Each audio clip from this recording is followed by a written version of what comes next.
Existe uma pergunta que quase ninguém faz ao deslizar o dedo pela tela do celular.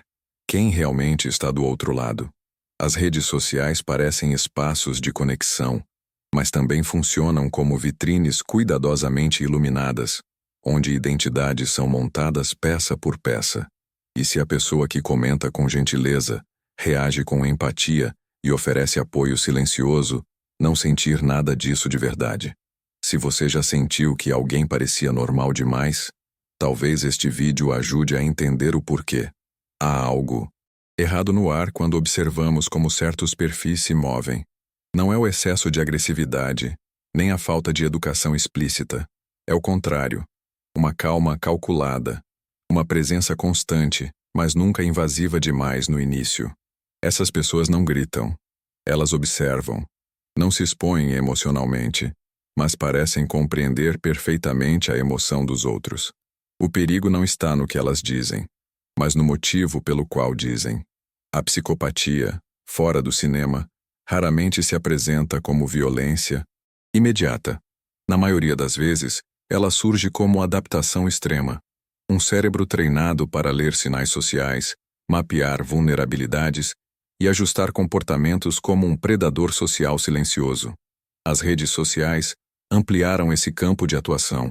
Nunca foi tão fácil observar rotinas, inseguranças, carências e desejos sem ser notado. Curtidas, mensagens privadas, respostas rápidas. Tudo isso cria a ilusão de intimidade. Para a maioria das pessoas, é apenas interação. Para alguns, é coleta de dados emocionais. Cada desabafo público, cada frase impulsiva, cada momento de fragilidade vira informação. E informação, para uma mente sem empatia, é poder. O mais perturbador é que não existe um rosto específico. Não há um padrão visual confiável. Psicopatas não parecem monstros. Eles parecem pessoas comuns, muitas vezes agradáveis demais. E é exatamente isso que torna o cenário digital tão perigoso. Porque o mal moderno não se impõe pela força. Ele se infiltra pela atenção, pela validação e pela sensação enganosa de ser compreendido. A pergunta não é se eles estão nas redes sociais. A pergunta real é: como reconhecê-los antes que seja tarde? Especialmente quando a ameaça sorri, escuta e nunca demonstra pressa alguma. Nas redes sociais, ninguém chega mostrando quem realmente é. Todos editam. Todos escolhem ângulos. Todos silenciam partes da própria história. Mas existe uma diferença profunda entre curadoria social comum e a construção fria de uma máscara funcional. Para o psicopata, o Dimasi, ambiente digital não é um espaço de expressão. É um palco estratégico. Cada postagem, cada comentário e cada reação fazem parte de um personagem cuidadosamente calibrado para parecer confiável, interessante e emocionalmente acessível. Essa máscara não surge por acaso. Ela é resultado de observação constante. Psicopatas estudam o comportamento humano como quem estuda um manual. Eles percebem rapidamente o que gera engajamento, o que provoca empatia e quais discursos criam identificação imediata. Não porque sentem isso, mas porque aprenderam que essas chaves abrem portas. A máscara digital é moldável. Ela muda conforme o público. Em um grupo, é compreensiva. Em outro, inspiradora. Em outro, discretamente sedutora. Um detalhe chama a atenção. Essas pessoas raramente se expõem de verdade. Falam muito, mas revelam pouco. Compartilham opiniões genéricas, frases de efeito, histórias vagas. Quando falam de dor, é sempre no passado, sem emoção real. Quando falam de superação, o foco não é o processo, mas a imagem final. Tudo parece levemente ensaiado, levemente perfeito, como se cada palavra tivesse sido testada antes de ser publicada. A máscara também se manifesta na constância. Psicopatas digitais sabem que presença cria familiaridade. Eles aparecem sempre, curtem suas fotos com regularidade, respondem stories, mandam mensagens em momentos específicos, quase previsíveis. Isso gera a sensação de proximidade, de alguém que está ali. Mas essa presença não nasce do afeto, nasce Controle. Manter-se visível é uma forma de ocupar espaço psicológico na mente do outro. Outro elemento inquietante é a capacidade de adaptação emocional. Se você está triste, a máscara se torna acolhedora. Se está confiante, ela admira. Se está confuso, ela orienta. Não há conflito, não há desconforto, não há limites claros. Psicopatas não se sentem ameaçados por emoções intensas porque não são afetados por elas. Pelo contrário, emoções alheias são matéria-prima. São mapas que indicam onde, quando avançar e quando recuar. Com o tempo, a máscara se torna quase indistinguível de uma personalidade real. Não porque seja verdadeira, mas porque é consistente. E o cérebro humano tende a confiar no que se repete sem gerar atrito. Esse é o ponto mais perigoso. Quando a ausência de falhas é interpretada como maturidade emocional. Quando a falta de reação é vista como equilíbrio. Quando o vazio é confundido com estabilidade. A pergunta que fica é desconfortável. Quantas das conexões que parecem seguras existem porque alguém está sendo autêntico? E quantas existem porque alguém aprendeu exatamente como parecer humano, sem jamais realmente ser? A linguagem é o principal território de atuação do psicopata nas redes sociais. Não porque ele goste de conversar, mas porque entende que palavras são instrumentos de ajuste emocional. Cada frase é usada para provocar uma reação específica. Nada é completamente espontâneo. Existe sempre uma intenção silenciosa por trás do que é dito e, mais importante ainda, do que é evitado. Psicopatas aprendem cedo que as pessoas revelam muito pela forma como escrevem. O ritmo das mensagens, o horário em que respondem, o uso excessivo de emojis ou a ausência deles. Tudo isso comunica estados emocionais. Para a maioria é inconsciente. Para o predador social, é um mapa detalhado. Ele lê entre linhas com precisão cirúrgica. Não para compreender, mas para explorar. Um padrão recorrente é o uso de validação seletiva. O psicopata elogia exatamente aquilo que a vítima mais insegura deseja ouvir. Não é um elogio genérico. É cirúrgico. Você é diferente das outras pessoas. Pouca gente pensa como você. Você tem algo raro. Essas frases não fortalecem. Elas isolam.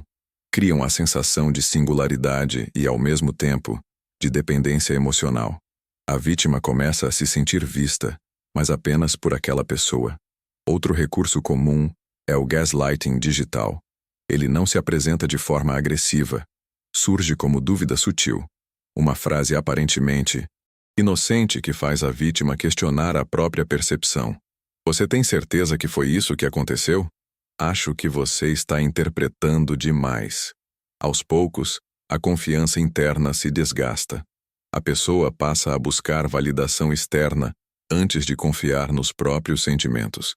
E quem oferece essa validação? Exatamente quem a está retirando. O controle também se manifesta na gestão do silêncio. Psicopatas sabem quando desaparecer. O afastamento repentino não é desatenção. É teste. Serve para medir apego, ansiedade e necessidade. Quando a vítima reage, justificando-se ou pedindo atenção, o psicopata obtém confirmação de poder. Quando retorna, age como se nada tivesse acontecido. A mensagem implícita é clara. Ele dita o ritmo da conexão. Há ainda o uso estratégico da empatia simulada. Psicopatas aprendem a repetir discursos emocionais sem senti-los. Usam frases de apoio, mas raramente fazem perguntas profundas. Escutam o suficiente para manter a conversa, não para compreender de verdade. Quando a dor do outro se aprofunda, o interesse diminui. O sofrimento só é relevante enquanto gera controle, não quando exige envolvimento real. Com o tempo, a vítima começa a se adaptar. Ajusta o tom, evita conflitos, mede palavras. Tudo para não perder aquela conexão que, paradoxalmente, parece ser a única fonte de compreensão. Esse é o ponto de captura, quando a relação deixa de ser troca e passa a ser regulação emocional unilateral. O mais perturbador é que, olhando de fora, nada parece errado. Não há insultos, não há ameaças, apenas conversas, apenas mensagens. Mas por trás dessa linguagem aparentemente neutra, existe um jogo silencioso de domínio psicológico. E a pergunta que surge não é simples. Quantas vezes você já sentiu que estava se explicando demais, sem saber exatamente para quem estava entregando tanto poder? Para compreender por que certos comportamentos digitais são tão eficazes, é preciso olhar além da superfície e entrar na estrutura psicológica que os sustenta. A psicopatia não é sinônimo de violência constante. Ela é definida sobretudo por um conjunto de traços: ausência de empatia emocional, culpa reduzida ou inexistente, impulsividade controlada e uma necessidade constante de estímulo e domínio. No ambiente digital, esses traços encontram um terreno fértil para se expressar sem consequências imediatas. Do ponto de vista neuropsicológico, estudos indicam diferenças funcionais em áreas ligadas à empatia e ao processamento emocional. Isso não significa incapacidade de reconhecer emoções, mas algo mais inquietante. O psicopata entende o que o outro sente sem compartilhar dessa experiência. Ele reconhece a dor, mas não a sente. Reconhece o medo, mas não é afetado por ele. Essa dissociação cria uma vantagem adaptativa em interações sociais, especialmente quando mediadas por telas. Enquanto pessoas comuns são reguladas por desconforto moral, culpa ou medo de ferir o outro, o psicopata opera por cálculo. Suas decisões não passam pelo filtro emocional, passam pela utilidade. Se algo funciona, é repetido. Se não funciona, é descartado. Essa lógica fria explica por que muitos parecem extremamente maduros, racionais e estáveis nas redes. Na verdade, o que se observa é a ausência de conflito interno, não equilíbrio emocional. Outro ponto central é a busca por estímulo.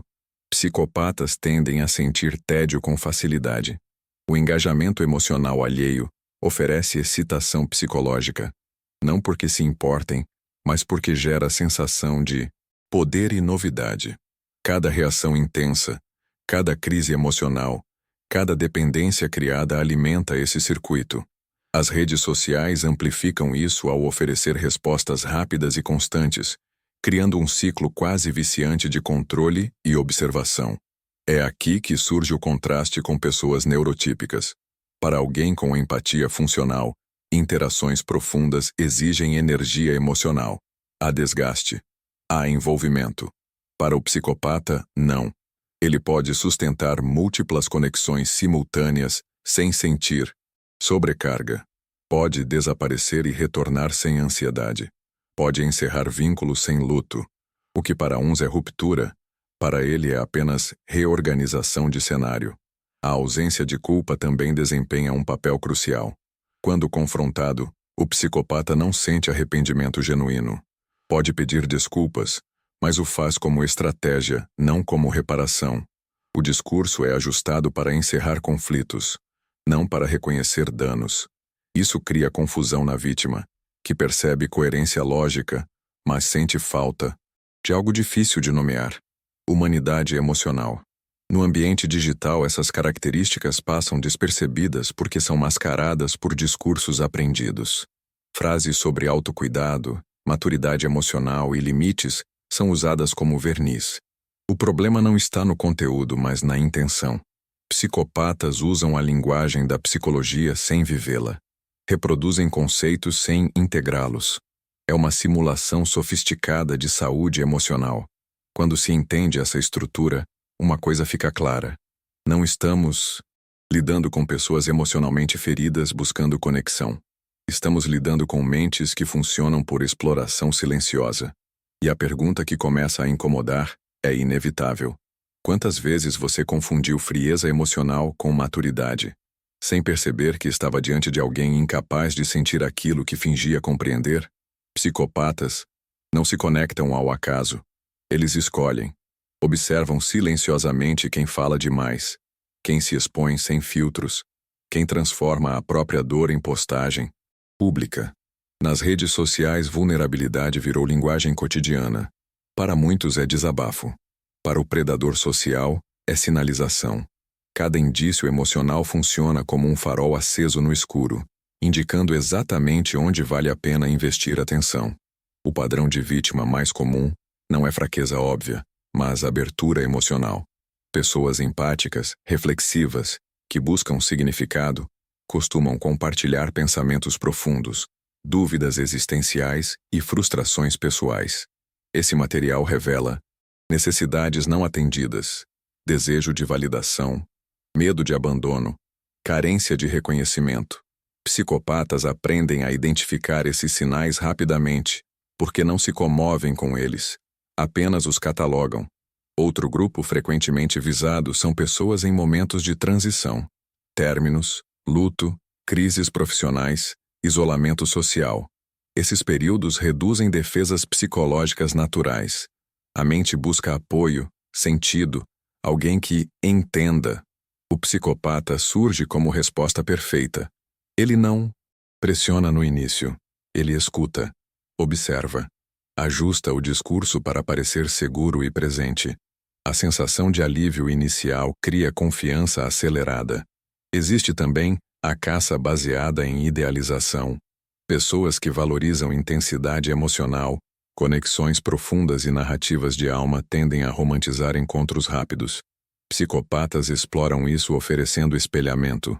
Fingem interesses semelhantes, valores compatíveis, visões de mundo quase idênticas, não porque compartilhem disso, mas porque entenderam que semelhança cria vínculo.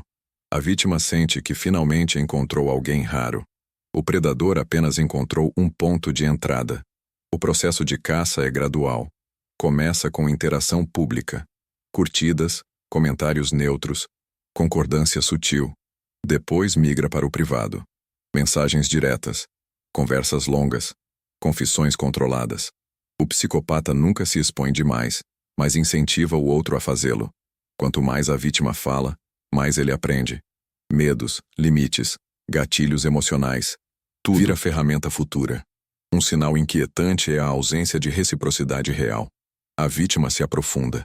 O psicopata permanece superficial, mas atento. Ele sabe o suficiente para parecer próximo, não o bastante para ser vulnerável. Essa assimetria passa despercebida no início porque o foco está na sensação de ser ouvido. Com o tempo, a relação se inclina. Um lado entrega, o outro administra. O aspecto mais perturbador é que nada disso exige malícia explícita. Não há ameaça, não há coerção direta. A sedução psicológica lenta. Quando a vítima percebe, já adaptou comportamentos, horários, expectativas, já espera respostas, já sente falta, já se regula emocionalmente em função daquela presença. Nesse ponto, a pergunta deixa de ser teórica e se torna pessoal. Quantas vezes você já se sentiu escolhido, compreendido ou especial nas redes sociais, sem perceber que talvez estivesse apenas sendo cuidadosamente selecionado? Os sinais de alerta raramente aparecem como bandeiras vermelhas, evidentes. Eles surgem como pequenas distorções na interação, quase imperceptíveis no início. Um dos primeiros indícios é a pressa emocional disfarçada de interesse. O psicopata acelera a intimidade sem assumir riscos reais. Pergunta muito, revela pouco e cria a sensação de conexão profunda antes que confiança tenha sido construída. Não parece invasão, parece sintonia. Outro sinal é a invasão progressiva de limites. Comentários que testam tolerância, brincadeiras ambíguas, pedidos sutis de exclusividade. Se não há resistência, o passo seguinte vem rapidamente. Se há resistência, o psicopata recua, pede desculpas calculadas e retorna mais tarde por outro ângulo. Limites não são respeitados, são mapeados. A comunicação tende a oscilar entre intensidade e ausência. Respostas rápidas e longas alternam com silêncios estratégicos. Essa irregularidade não é desorganização, é condicionamento. O cérebro humano busca padrões e, quando eles falham, aumenta o foco para restaurar. Previsibilidade. A vítima passa a checar mensagens, interpretar atrasos, ajustar comportamento. O controle acontece sem ordens explícitas. Há também a tendência de transformar conflitos em testes psicológicos. Quando confrontado, o psicopata raramente reage com emoção autêntica. Ele intelectualiza, inverte papéis, sugere que a sensibilidade do outro é o problema. Usa termos como maturidade, racionalidade e limites para encerrar discussões sem resolver o dano. O efeito é confusão e autocensura. Outro alerta importante é a ausência de responsabilidade emocional. O psicopata participa de crises, mas não sustenta consequências. Está presente no drama, não no reparo. Oferece conselhos genéricos, mas evita compromissos claros. Quando algo dá errado, desaparece ou minimiza. A relação gira em torno do impacto que o outro tem sobre ele, nunca do impacto que ele causa. Com o tempo, surgem microajustes na vítima. Evitar certos temas, suavizar emoções, pedir menos, agradecer mais. Essas mudanças parecem voluntárias, mas são respostas adaptativas a um ambiente imprevisível. O corpo percebe antes da mente.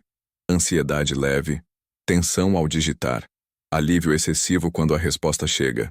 Sinais somáticos costumam anteceder a compreensão racional. O perigo maior é normalizar esses padrões. Confundir intensidade com profundidade, frieza com equilíbrio, silêncio com respeito. As redes sociais facilitam essa confusão porque fragmentam a presença humana.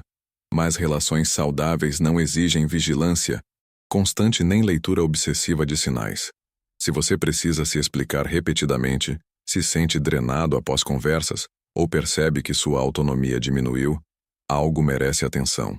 Sinais de alerta não pedem prova definitiva. Pedem escuta interna. A pergunta final deste bloco não é acusatória. É preventiva. Quanto da sua energia emocional está sendo consumida para manter uma conexão que deveria, em teoria, trazer segurança? Observar esses sinais não significa rotular pessoas, mas proteger a própria integridade psíquica. A psicopatia prospera onde há dúvida constante e silêncio emocional. Reconhecer padrões cedo interrompe ciclos antes que se tornem vínculos. Nas redes, a atenção é moeda valiosa, e nem todos a buscam pelo mesmo motivo. Alguns querem troca, outros querem acesso. Saber diferenciar não é paranoia. É alfabetização emocional em um ambiente onde nem todos jogam com as mesmas regras. Essa leitura cuidadosa pode evitar danos profundos, confusão prolongada e a perda silenciosa da própria identidade emocional ao longo do tempo. A máscara não cai de uma vez.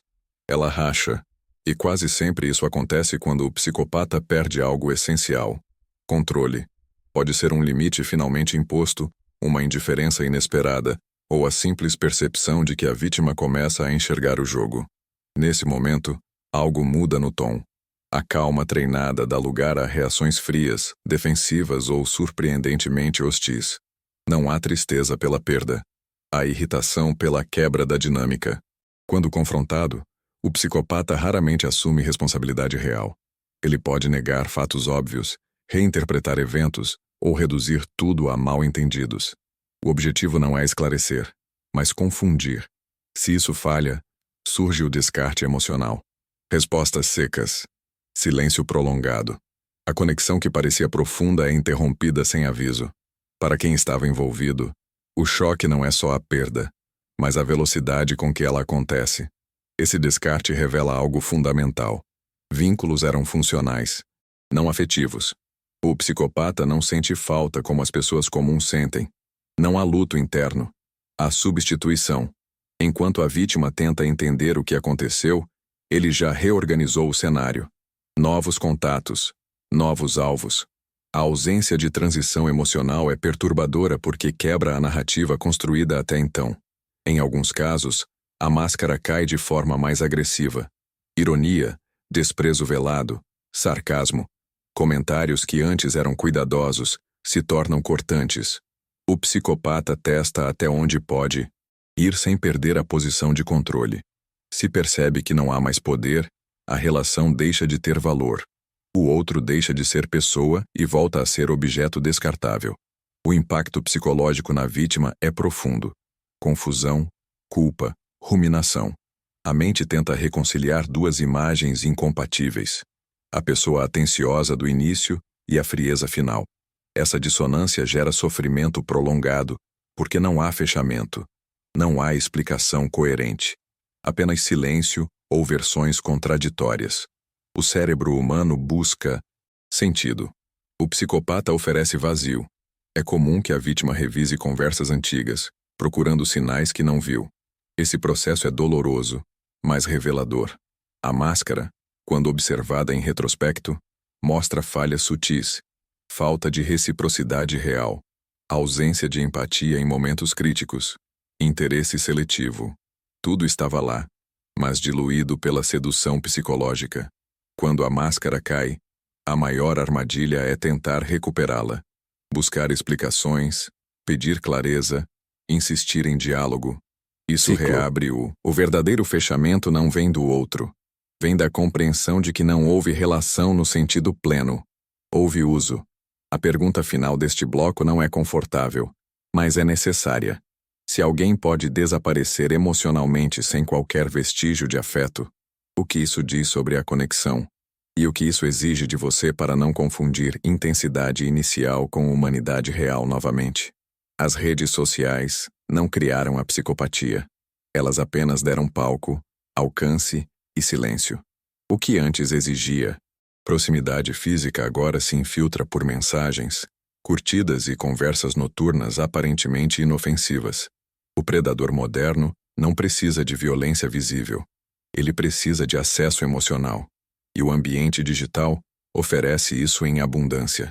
O aspecto mais inquietante não é a existência dessas pessoas, mas a facilidade com que se misturam. Não há diferença clara entre quem sente e quem simula, entre quem se importa e quem apenas replica comportamentos aprendidos. A máscara funciona porque se parece demais com o rosto humano. E quanto mais o discurso psicológico se populariza, mais fácil se torna usá-lo como ferramenta de camuflagem. Vivemos uma era em que vulnerabilidade virou moeda social. Falar de sentimentos é incentivado, compartilhar dores é normalizado. Isso não é um problema em si. O problema surge quando esquecemos que nem todos escutam com o mesmo tipo de consciência. Algumas mentes não acolhem, arquivam, não sentem, calculam, e a linha entre conexão e exploração se torna perigosamente tênue. Talvez o maior erro seja imaginar que o perigo sempre se anuncia, que o mal tem aparência grotesca, linguagem agressiva ou intenções óbvias. Na realidade, ele costuma se apresentar como compreensão excessiva, calma constante e ausência de conflito. O silêncio emocional não é paz. Às vezes, é vazio. E o vazio não devolve nada do que recebe. Identificar psicopatas nas redes sociais não é sobre paranoia ou caça às bruxas. É sobre percepção. Sobre observar como você se sente depois das interações. Mais confuso ou mais claro? Mais ansioso ou mais seguro? Mais você mesmo ou mais contido? Relações saudáveis ampliam. Relações predatórias restringem. Existe um limite entre empatia e autoabandono. Entre escutar o outro e silenciar a própria intuição. Psicopatas prosperam quando ignoramos sinais internos em nome de narrativas externas. Quando insistimos em coerência onde só existe encenação. Quando confundimos atenção com cuidado. No fim, a reflexão não é apenas sobre eles. É sobre nós. Sobre o quanto estamos dispostos a desacelerar, observar padrões e respeitar desconfortos sutis, antes que se transformem em danos profundos. O ambiente digital exige uma nova forma de alfabetização emocional. Não para desconfiar de todos, mas para não entregar tudo. Talvez o mais assustador não seja descobrir que psicopatas circulam entre nós nas redes sociais. Talvez seja aceitar que, muitas vezes, eles só conseguem entrar porque aprendemos a ignorar aquilo que sentimos em nome daquilo que queremos sentir. Se esse conteúdo te fez pensar diferente sobre a mente humana, inscreva-se. Aqui nós exploramos o que quase ninguém quer enxergar.